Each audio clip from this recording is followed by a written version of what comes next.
这次事情真闹大了，就在4月13号凌晨，俄罗斯发射了一枚型号不明的洲际导弹，并且飞往了中东。多个国家开始组织公民从伊朗和以色列撤离，乌克兰或将成为世界上首个将激光武器投入实战的国家。事情很多，我们一个一个来聊。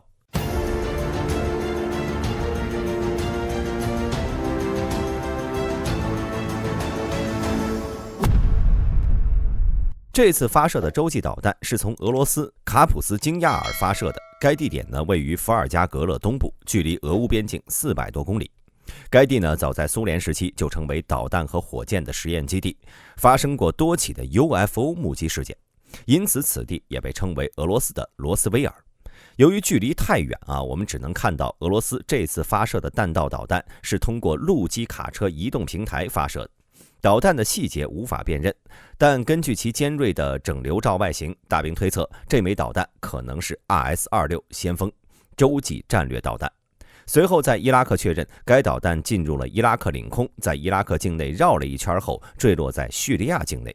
随后美、英、法、印等多个国家宣布中东安全局势升级，要求所有公民避免前往以色列旅游，并组织当地的公民开始撤退。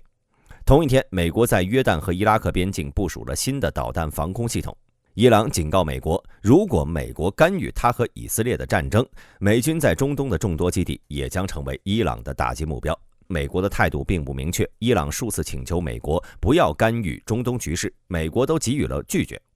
目前的美国海军的艾森豪威尔号航空母舰战斗群已经脱离繁荣卫士护航行动，前往红海北部，加强以色列的防空能力。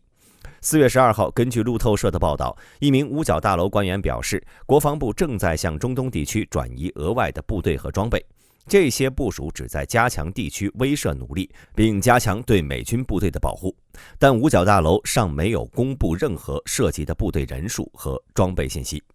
当天早些时候，白宫国家安全发言人约翰·科比同样拒绝透露美国在该地区军事态势变化的细节，但表示政府官员正在密切关注局势。美国目前在整个中东地区部署了大约4万名军事人员，另外有约1000人前往该地区，负责在加沙海岸附近建造一个浮动码头，以帮助从那里运送人道主义救援物资。美国总统拜登在回答记者关于伊朗军事行动可能性时表示，美国致力于保卫以色列，并重申我们将支持以色列并帮助保卫以色列，伊朗不会成功。而一旦美军下场，俄罗斯必然也将有所动作。俄军太平洋舰队不明数量的军舰目前也在红海地区，同时在戈兰高地也有数量不明的俄军驻扎。这场战争极有可能让美俄军队直接爆发冲突，最终演变为世界大战。对此各位有什么看法？欢迎发在评论区一起讨论。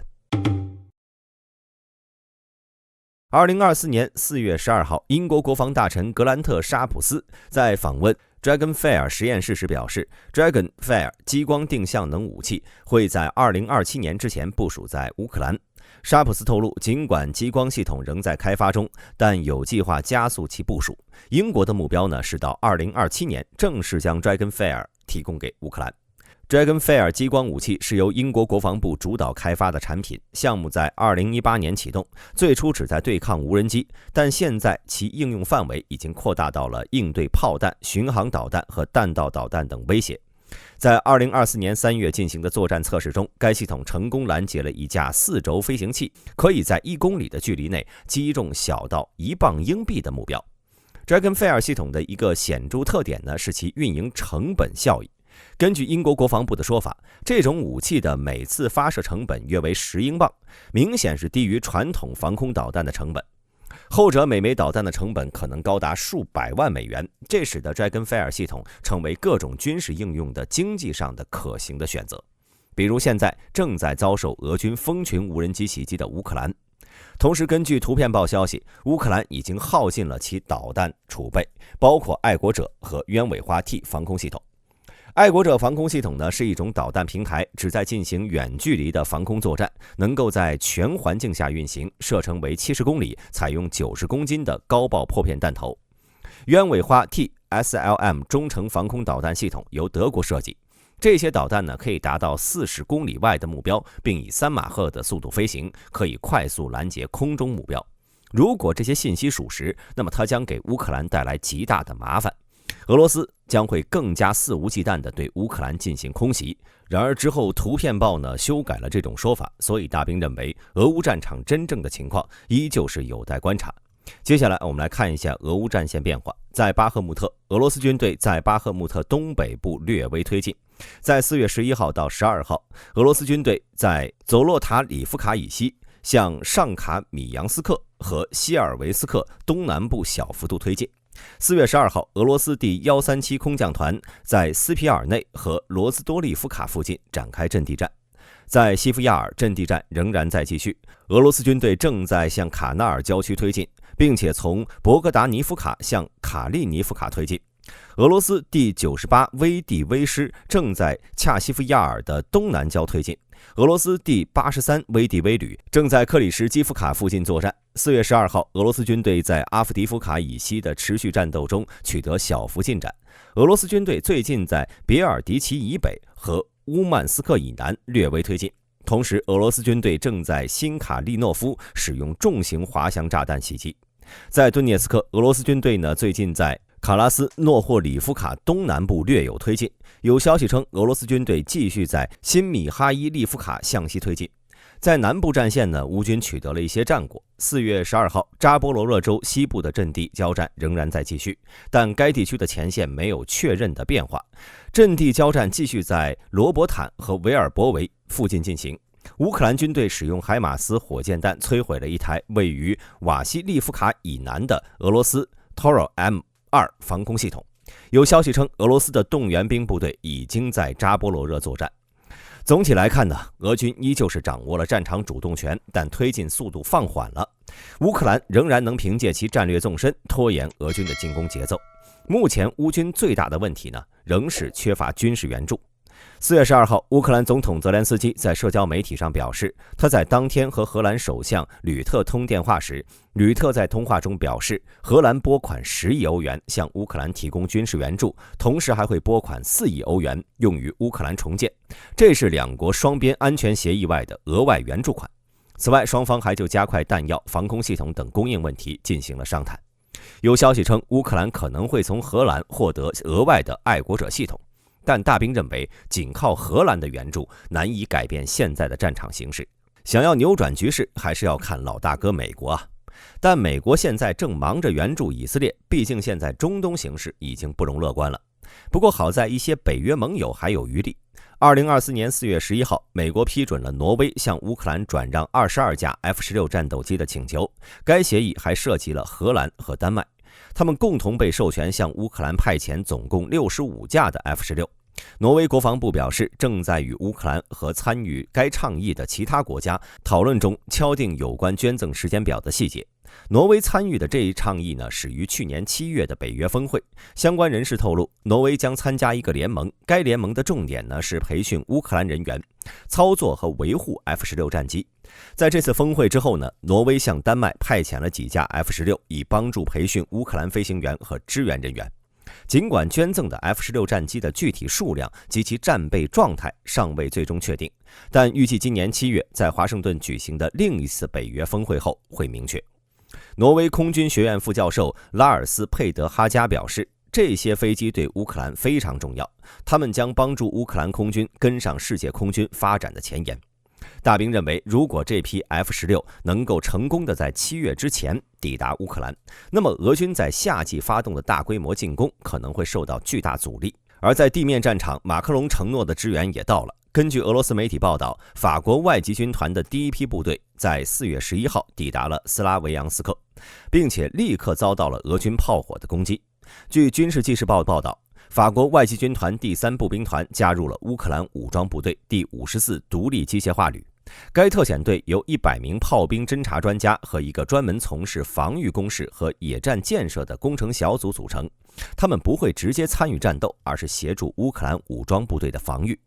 大兵认为，法军的这支特遣队开创了公开派遣部队进入乌克兰的先河。未来可能会有更多国家效仿法国，派遣部队进入乌克兰境内，甚至是直接参与战斗，这将极大程度地弥补乌军参战人数不足的问题。美国海军陆战队面临住房困难的问题。在4月12号的国会听证会上，一些国会议员批评海军陆战队营房和家庭住房的建筑水平太差了，严重影响了部队的生活质量。一名叫做舒尔茨的民主党议员引用了政府问责局在2023年9月的一份报告，该报告显示，整个军队普遍存在住房问题，包括霉菌、管道功能失调，冬季没有暖气，夏季没有空调。现在大约有87000名海军陆战队员住在军营里，其中的83%的军营处于良好状态，但剩下的17%呢就不太妙了。目前海军陆战队已经要求在当前预算中拨款2.74亿美元解决住房问题。而美空军呢也陷入了内卷中，仅在2024年，近2000名美国空军上尉就被选中在2024年晋升为少校军衔。但空军选拔委员会表示，在这2367名上尉中，仅有1995名上尉能被成功晋级，晋级率为84%，同比2023年下降了2%。为了筛选人才，空军对这些上尉的特殊技能提出了要求。根据五角大楼的信息，在2023年，84.3%的晋升者需要在空中作战和特种作战工作中合格，74%在核和导弹作战中合格。除此之外，信息战、部队现代化、生物医学专业背景也能提升空军上尉的晋升率。拥有硕士或者博士学位的上尉更容易受到青睐。空军部长弗兰克·肯德尔在2023年12月表示，我们需要整个空军部的领导者和支持人员在新兴技术以及在其军事行动中的应用方面拥有深厚的专业知识。我们还必须拥有对潜在对手文化具有专业知识的领导者。可以看出随着美军装备科技水平提升，部队对士兵的专业水平要求越来越高，这样势必会在短时间内限制美军高级军官的人数，但同时美军指挥人员的水平也会提高一个档次。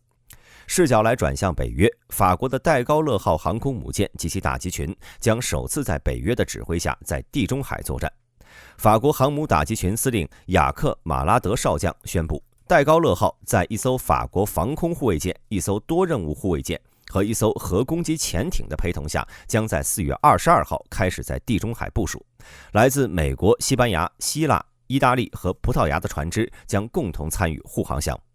法国飞机和舰艇此前曾在北约的指导下作战，但到目前为止，戴高乐航母打击群指挥权一直掌握在法国政府的手中。在这次名为阿基拉的任务中，戴高乐号将携带大约18架阵风喷气式飞机、2架 E-2C 鹰眼空中预警机和2架多芬直升机。行动地点位于葡萄牙的埃奥拉斯。大兵认为，法国首次交出航母指挥权，代表着欧洲防御一体化的再次进步。在俄乌战争中，北约给予了乌克兰大量援助，但依旧无法与俄罗斯抗衡，这使得欧洲对俄罗斯的恐惧更甚。这些国家也明白，只有团结一体才能共同抵抗俄罗斯。对此，各位有什么看法？欢迎发在评论区。本期视频到此结束，我是大兵，我们下期再见。